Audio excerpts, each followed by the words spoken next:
JP Publication introducing digital platform for learning with Education House. Download the application Education House from Google Play Store and follow us on Facebook, YouTube and WhatsApp. Hello friends, in this video, we will learn about the various merits and demerits of e-business. Let's see all the merits and demerits in the detail through this video.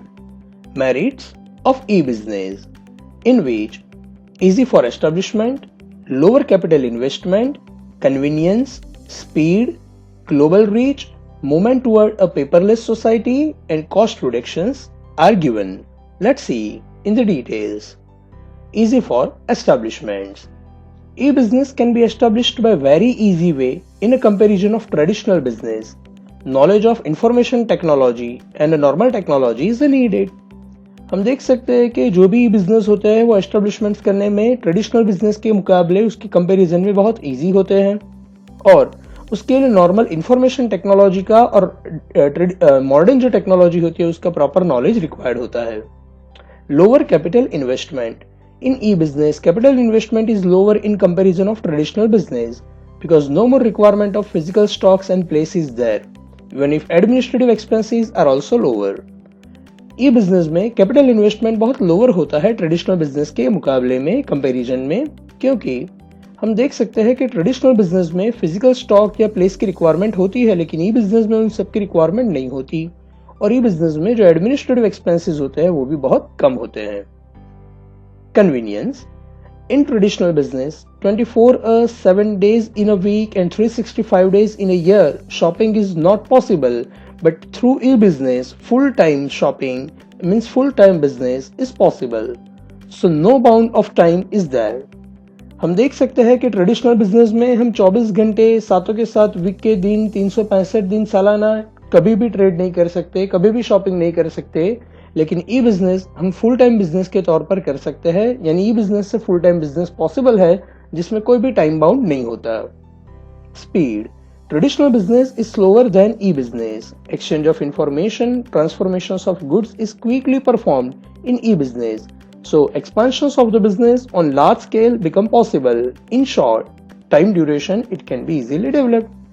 हम देख सकते हैं कि traditional business बहुत धीरे से चलता है और धीरे से फेमस होता है in comparison of E business, क्योंकि इंफॉर्मेशन का एक्सचेंज, ट्रांसफॉर्मेशन ऑफ गुड्स ये ई बिजनेस में बहुत क्विकली हो सकता है, क्योंकि लार्ज स्केल बिजनेस बहुत इजीली डेवलप हो सकते हैं इंफॉर्मेशन शेयर होने की वजह से. तो ई बिजनेस बहुत स्पीड बिजनेस है ट्रेडिशनल बिजनेस से और ग्रो भी बहुत जल्दी और फास्ट हो जाता है, शॉर्ट टाइम में वो डेवलप्ड हो जाता है. Global reach. Internet is truly without boundaries. So, in e-business, there is no limitations of boundaries. Global markets can be achieved through e-business. Traditional business में हम global business को achieve नहीं कर सकते और बहुत धीरे से achieve कर सकते हैं, लेकिन इंटरनेट की वजह से कोई भी कंट्री में कोई बाउंड्रीज की लिमिट नहीं रहती और उसकी वजह से हमारा जो बिजनेस है वो लिमिटलेस हो जाता है और विदाउट एनी बाउंड्रीज हमारा जो बिजनेस है वो ग्लोबल रीच हो जाता है, जिससे बिजनेस बहुत जल्दी वास्ट एक्सपांड कर सकते हैं.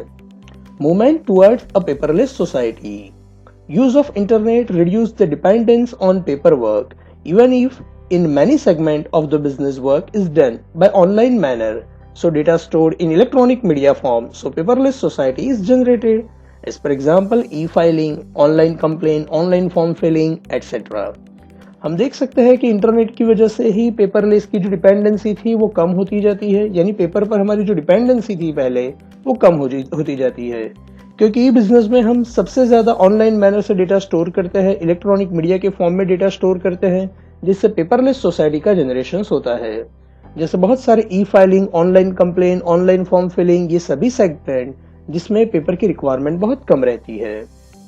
Cost reduction. In E business middlemen are eliminated, so pricing of the products and services are reduced. Customer can direct get the benefits of the lower cost in comparison of market price. हम देख सकते हैं कि ई business में middleman eliminate किया जाते हैं, निकाले जाते हैं. डायरेक्टली प्रोड्यूसर कस्टमर के साथ कांटेक्ट में रहते हैं, इसीलिए ये गुड्स और सर्विसेज को बहुत इजीली और कम दाम में बेचे जाते हैं, जिससे कंज्यूमर को बेनिफिट होते हैं और मार्केट प्राइस से भी कम दाम में उसे ऑनलाइन शॉपिंग में प्रोडक्ट को या सर्विसेज को मिलती है या रिसीव करते हैं. सो बहुत अच्छे कॉस्ट रिडक्शन का बेनिफिट भी इस ई बिजनेस में मिलता है. Those all are the merits have been observed through this e-business. Let's see some demerits of e-business, in which lower personal touch, incongruence between the order taking, convenience, need for technology capabilities and competence of the parties to e-business, increased risk due to anonymity and non-traceabilities of parties, people resistance and ethical fallouts. Let's see in a detail. Incongruence between order taking or giving and order fulfillment speed. Informations can flow at a click of mouse, but physical delivery of the goods take a time. Due to technical reasons, server and any IT or software related program frustrate users, even if the delivery of perishable goods most affected through this e-business. हम देख सकते हैं कि online business में हम order तो बहुत quickly place कर सकते हैं, लेकिन जब वो ऑर्डर को फुलफिल करने की बारी आती है तो उस टाइम पर फिजिकल डिलीवरी में गुड्स को पहुंचाने में टाइम हो जाता है और बहुत से टेक्निकल रीजन, सर्वर के प्रॉब्लम, आईटी या सॉफ्टवेयर रिलेटेड या प्रोग्राम रिलेटेड प्रॉब्लम की वजह से कस्टमर फ्रस्ट्रेट हो जाते हैं और कई बार टाइम टू टाइम उसे गुड्स नहीं मिल पाते। इवन इफ पेरिशेबल गुड्स तो बहुत इजीली ट्रांसफर नहीं भी किए जाते क्योंकि वो 2-3 दिन में एक्सपायर हो जाते हैं। ऐसे पेरिशेबल गुड्स जैसे मिल्क और मिल्क प्रोडक्ट, तो उसे बहुत क्विक ट्रांसफर करना पड़ता है जो कई बार ई बिजनेस में फेलियर हो जाता है। तो ई बिजनेस की ये एक लिमिटेशंस है। Lower personal touch in e-business, there is no requirement to maintain the personal touch in a business because all the transactions made through online. So sometimes the trend, views and the fashions cannot be understand of the consumer. हम देख सकते हैं कि e-business में कोई भी consumer के साथ डायरेक्टली पर्सनल टच नहीं होता और सभी ट्रांजेक्शन्स ऑनलाइन वे से ही होते हैं। तो हम देख सकते हैं कि कई बार कंज्यूमर के फैशन, ट्रेंड, व्यूज हम नहीं जान पाते और उसके हिसाब से हमें मार्केट का प्रॉपर अंदाजा नहीं होता। Another, that's need for technological capabilities and competence of the parties to e-business. E-business required a fairly high degree and familiarities of the parties with the worlds of computers. So due to change in technology, user adjust with the new technology. Non-familiarity with the new technology create the hurdle for e-business. हम देखते हैं कि e-business technological या information technological data से ही work करते हैं। तो जब भी कोई पार्टी उसके साथ फैसिलिटेट हो जाती है और फेमिलियर हो जाती है तो वो ट्रेड कर सकते हैं। लेकिन जब भी कोई टेक्नोलॉजी नई आ जाती है या कुछ नए कंप्यूटर्स में प्रोग्राम चेंज हो जाते हैं तो बहुत फेमिलियर नहीं लगता और बहुत सारे लोग उसे फिर से रिपीट नहीं करते क्योंकि वो नई टेक्नोलॉजी को इजीली एक्सेप्ट नहीं कर पाते और टेक्नोलॉजिकल चेंजेस की वजह से ई कॉमर्स में एक हर्डल्स क्रिएट होता है, यानी ई बिजनेस के लिए एक हर्डल क्रिएट होता है। Increase the risk due to anonymity and non traceabilities of parties. Internet transactions create the difficulty to establish the identity of the parties, even if sometimes the location of the parties doesn't found easily. So non-traceabilities of the parties create the risk in the business, while transactions of payment and problem of virus and hacking also affecting. Some security and safety oriented problems have been observed. हम देख सकते हैं कि जब e commerce के साथ business करते हैं तो हम पार्टी को डायरेक्टली नाम से नहीं जान सकते और परफेक्टली वो ही है वो भी हम नहीं पहचान सकते क्योंकि ऑनलाइन डिटेल्स में जो लिखा होता है वो ही हम मान के चलते हैं। कई बार हम पार्टीज को ट्रेस भी नहीं कर सकते, तो पार्टी की आइडेंटिटी या पार्टी को ट्रेस करना कई बार डिफिकल्ट हो जाता है। हम देख सकते हैं कि कई बार लोकेशंस भी पार्टी के प्रॉपरली फाउंड नहीं किए जाते, तो उसके हिसाब से ही बिजनेस के लिए रिस्क बढ़ता है और कई बार जो पेमेंट ट्रांजेक्शन है उसके लिए भी रिस्क क्रिएट होता है।